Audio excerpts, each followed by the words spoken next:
Hello, today we will discuss foramina of the skull in 3D version. First, please orient it that this is the anterior cranial fossa, this is the middle cranial fossa boundaries, and this is the posterior cranial fossa boundaries.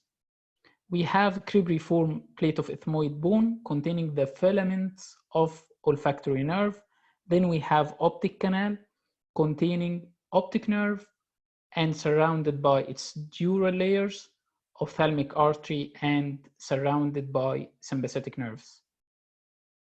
Then we have superior orbital fissure containing frontal, lacrimal, and nasociliary branches of ophthalmic nerve, superior and inferior divisions of oculomotor, trochlear and abducens, superior and inferior ophthalmic veins. Then after soft superior orbital fissure, which is below the anterior clinoid tubercle, we have ros, rotundum, ovale, spinosum. Rotundum containing the maxillary nerve, ovale from the word oval otic ganglion, V3, which is mandibular division of trigeminal, accessory meningeal artery, lesser petrosal nerve, emissary veins.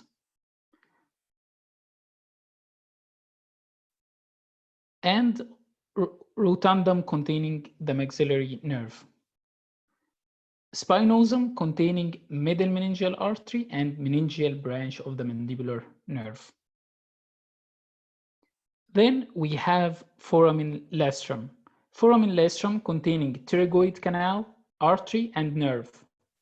Nerve of pterygoid canal is called as Vidian nerve, which is a combination of greater petrosal nerve and lesser petrosal nerve. Then we have internal carotid artery, and please note that this internal carotid artery passes over its superior part of foramen lastrum, but not traversing the foramen lastrum, because foramen lastrum is normally filled with cartilage during life. Then from here we have the carotid canal containing internal carotid artery surrounded by sympathetic plexus, deep petrosal nerve, and emissary veins. Then we have two separate hiatus for lesser and greater petrosal nerve, sometimes with some variation. Then we have internal acoustic meatus containing vestibulocochlear and facial with labyrinthine artery, 7th and 8th cranial nerves with labyrinthine artery. Then we have jugular foramen. Please remember that this is the inferior petrosal sinus here, and this is the sigmoid sinus here.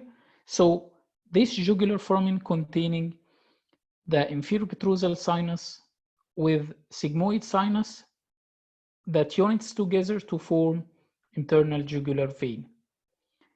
Jugular foramen also containing a glossopharyngeal, vagus, and the accessory nerve, 9th, 10th, and 11th cranial nerves, and also containing meningeal branches from occipital and ascending pharyngeal arteries. Then we have hypoglossal canal containing the hypoglossal nerve, and the biggest foramina is foramen magnum.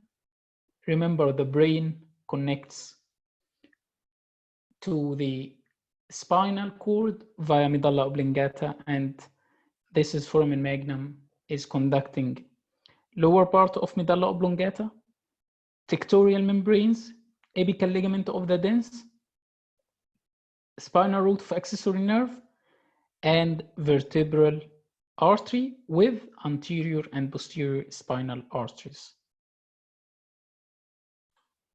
This is another picture.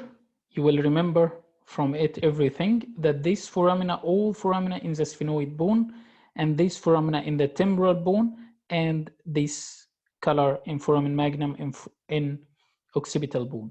Now I will go for 3D version, because OSCE exam needs you to be oriented with each foramina on real skull. Now this is the skull, and this is from the front, And from here,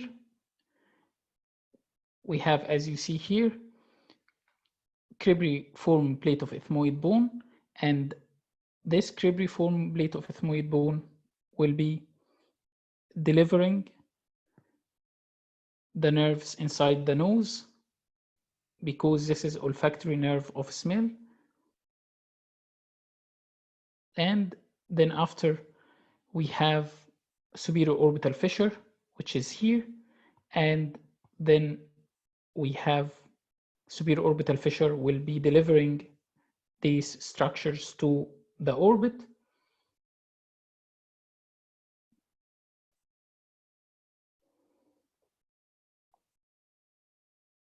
Here is the optic canal from here, and here is the superior orbital fissure.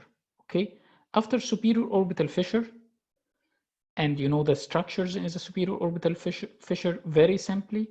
Now I can tell you, we have frontal, lacrimal, nasociliary branches of ophthalmic nerve. We have superior and inferior divisions of oculomotor nerve. We have abducens and trochlear nerves. We have superior and inferior ophthalmic veins. Optic canal, as you know, we have optic nerve and surrounded by 3 dura. Ophthalmic artery surrounded by sympathetic plexus of nerves. Then we have ROS, rotundum, oval, spinosum.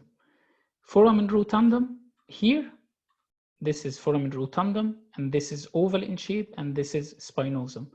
Rotundum, maxillary nerve, oval, otic ganglion, V3 mandibular division of trigeminal, accessory meningeal artery, lesser petrosal nerve, and emissory veins.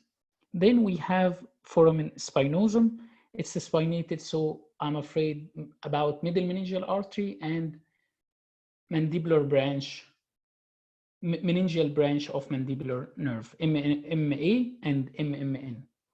Then we have foramen lacerum, and from here there is carotid canal. Then we have here the internal auditory meatus containing facial, vestibulocochlear, and labyrinthine artery. Facial nerve, vestibulocochlear nerve, and labyrinthine artery. Then we have the jugular foramen. As you see here, you will find the groove for sigmoid sinus and a groove for superior petrosal sinus. Superior petrosal sinus with inferior petrosal sinus will pass here to form internal jugular vein. Also, don't forget about glossopharyngeal, vagus and accessory nerves, plus meningeal branches from the occipital and ascending pharyngeal arteries, all of that in the jugular foramen. Then we have hypoglossal canal and the big foramen magnum. Hypoglossal canal for the hypoglossal nerve, as you see here. This is the hypoglossal canal, and we have foramen magnum, which containing lower part of medulla oblongata, tectorial membrane, apical ligament of the dens, spinal root of accessory nerve, and vertebral with anterior and posterior spinal arteries together. So now you are oriented from the skull from the above. Inside the course, we will orient you about the skull from below in a very nice picture. Thank you very much.